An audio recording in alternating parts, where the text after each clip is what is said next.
Hello. Today I'll be informing you as to why living should be valued over existing.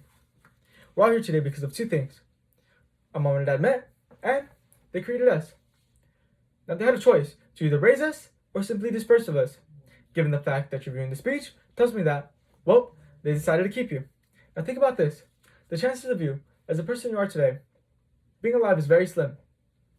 They could have postponed their date, or they could have made it sooner. These are all factors that would have affected how and who you turned out to be. But you somehow managed to end up in the position you're in today. And you're viewing the speech. And as a human being, you're left with two options in life. You can live, or you can simply exist. Ask yourself this question: is there a difference between living and existing? If so, would you rather live or simply exist? Now, according to the Google Dictionary, living means the pursuit of a lifestyle. So, in simpler terms, this means when you choose to live, you're in control of your life. Existing means to live under adverse conditions. Now, the word adverse means unfavorable. So, yes, you are alive, but you're living life at a major disadvantage, because it's only when you're living that you can find a purpose, do what you want to do, and simply be happy. So, how is it that there's purpose in living and not in existing? Well, purpose consists of goals, and these goals force you to overcome obstacles. When existing, you're avoiding obstacles rather than tackling them head on. So, swaying from such obstacles thus prevents growth. Now, on the Health and Well-Being page for the University of Minnesota, the first sentence states, Your life purpose consists of the central motivating aims of your life. These motivating aims are viewed as your goals, which are viewed as the simplest reasons we get up in the morning. Now, these goals can motivate you to tackle obstacles, thus leading you to grow. Now, on dictionary.com, to exist is to be placed within certain conditions, but when placed under certain conditions, you cannot grow. So, these conditions are more or less viewed as restrictions. So, there's no purpose in existing if you're just going to be placed under conditions that thus prevent you from growing. So, if we go back to the bed analogy, through existing, we're only getting out of bed because it is quote unquote required, compared to living when you're getting out of bed because, well, you're simply motivated. When existing is no longer a requirement, you're finally able to do as you wish. Now, through purpose is only found through living, and purpose influences behavior. Now, and purpose is also connected to vocation, and vocation is a strong feeling towards an occupation. So, in simpler terms, your purpose is connected to your feelings. So, if you like what it is that you're doing, then your feelings will then thus create a positive emotion. And this emotion can be both positive and or negative. For example, there are two store employees that work at a shoe store.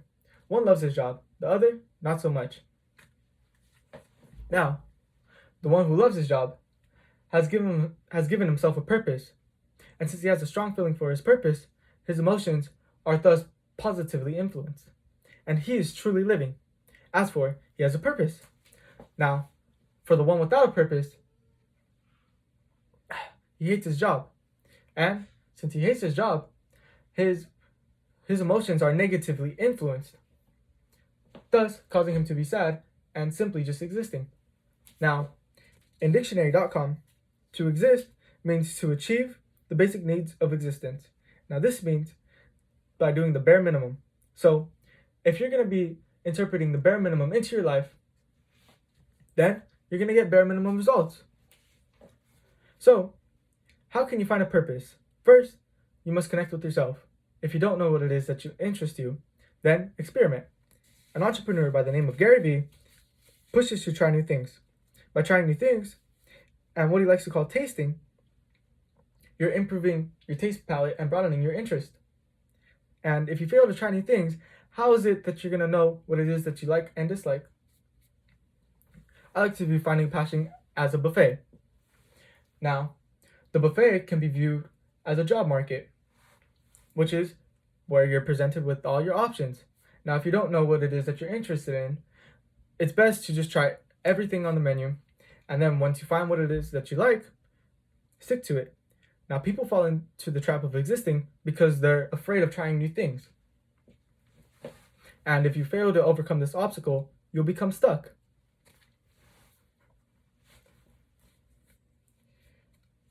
Now, a pioneer by the name of Steve Jobs interprets the buffet analogy by stating, if I were to die today, would I do what I'm about to do?